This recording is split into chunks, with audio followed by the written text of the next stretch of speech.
So this is going to be a little short one today, but it's something that really gets my goat, and it just...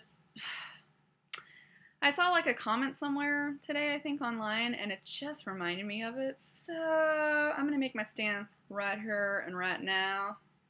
So like buckle your seatbelt or something. Yay, Betty Davis. Okay, so here's the thing.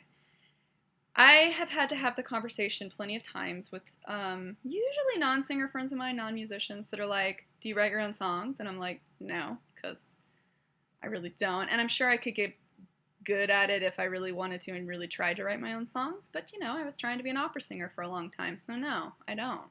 And they're like, well, I mean, I think singers who just sing other people's music aren't really artists. Right? That's my face. So I actually struggled with how to answer that for a while, especially when I was younger, like more undergraduate voice major age, when I was, or like a high school student. I've had high school students of mine have to have this conversation before, so I feel like I had to prepare an answer, and here's my answer to that. Not all singers are artists. You're right about that. Not all singers who sing other people's pieces are artists. That does not mean that if you don't sing your own music, you are not an artist.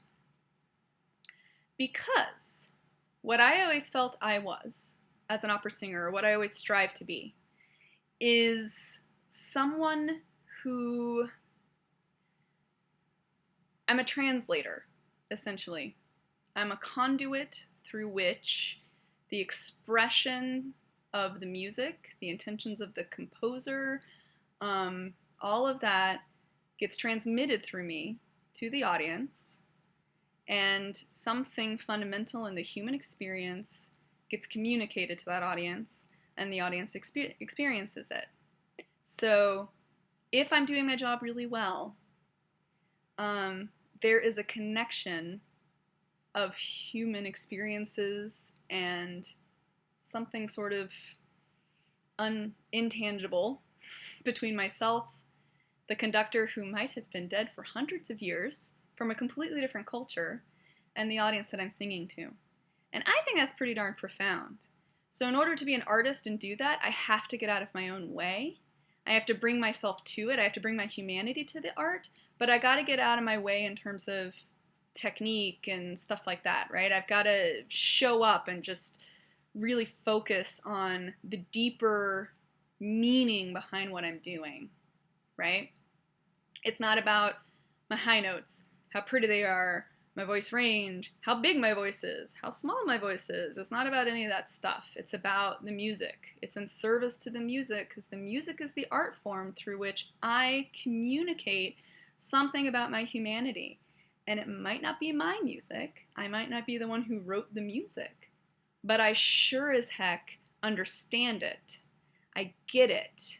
And I can translate that language for you. So yes, some singers who don't write their own things can be artists.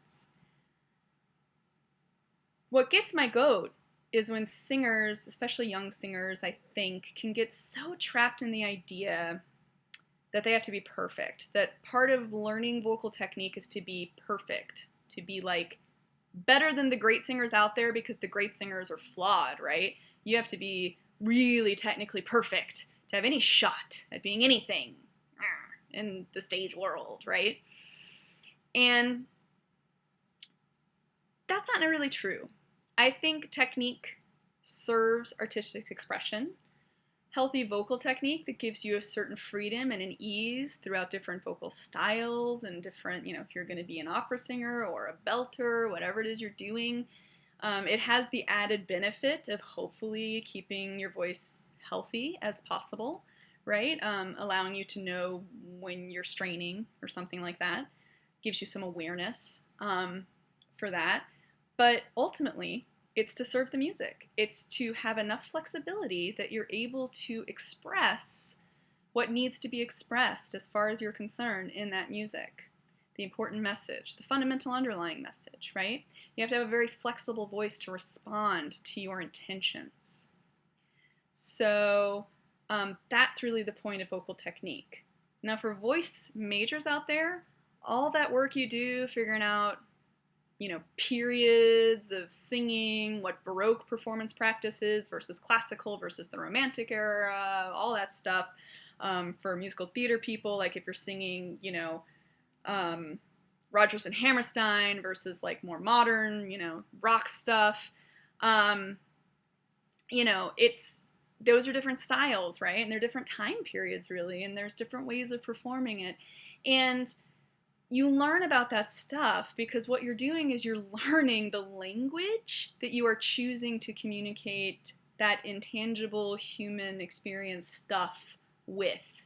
That's the language you're choosing, right? Opera was the language I focused on a lot. It's the language that I wanted to become proficient in and learn. So I had to learn all that stuff and diction and all this other stuff, right? All the stuff that goes into it, so that I could really use that language. Native speakers of a language are not perfect at their language, right? We mess up grammar, we mess up what we're saying, we sort of trip over our tongue sometimes, right? Sometimes we just don't pick the right word for what we're trying to say, right? So you don't have to be perfect, you just have to be really, really proficient in vocal technique and in the area of just knowledge about your craft and your art.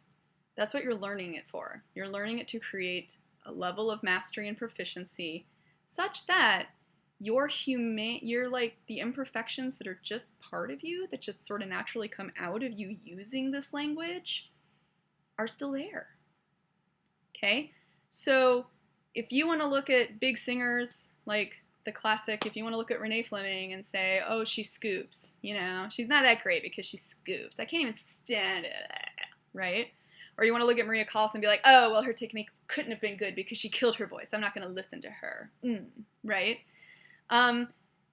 Young singers who are doing that, I understand why you're doing it. I understand that you want to feel validated. You want to feel like you belong to the singer community. You want to feel like if you could overcome the shortcomings of these great singers, you yourself could somehow become greater than them, right?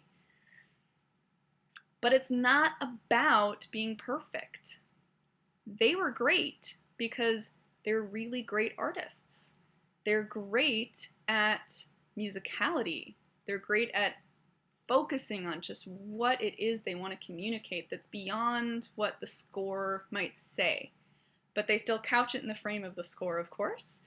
But yeah, essentially, Renee Fleming's musicality is outstanding. Her dynamic contrasts are mind-blowing.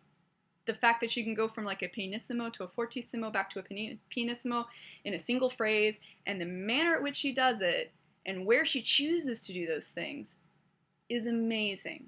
It transcends the scooping in my eyes. And I think that's probably why she's still Renee Fleming.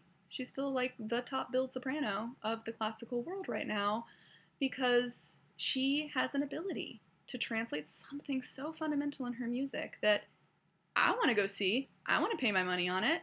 I will go and pay whatever I can afford to have that experience because it's an amazing experience when you have it as an audience member. So don't lose track of that experience when you're training.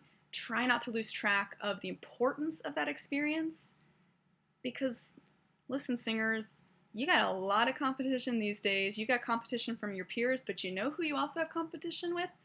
The fact that I can go to YouTube and pull up Maria Callas' version of Costa Diva any dang day I want to hear it. So if you're not telling me something when you sing that aria, why am I going to spend my money to come and watch you sing?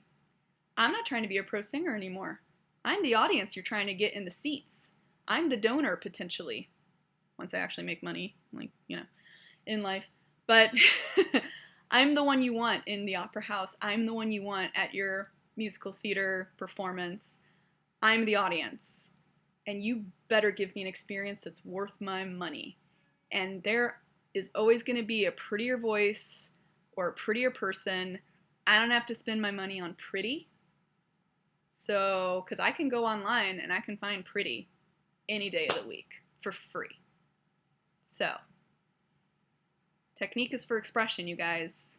The fact that it just helps you out, helps you to maintain your voice throughout your career is like a cherry on the sundae. The real purpose, though, musicality, expression. It's art. Be an artist. Okay, I will step off my soapbox now. See you guys later. Bye.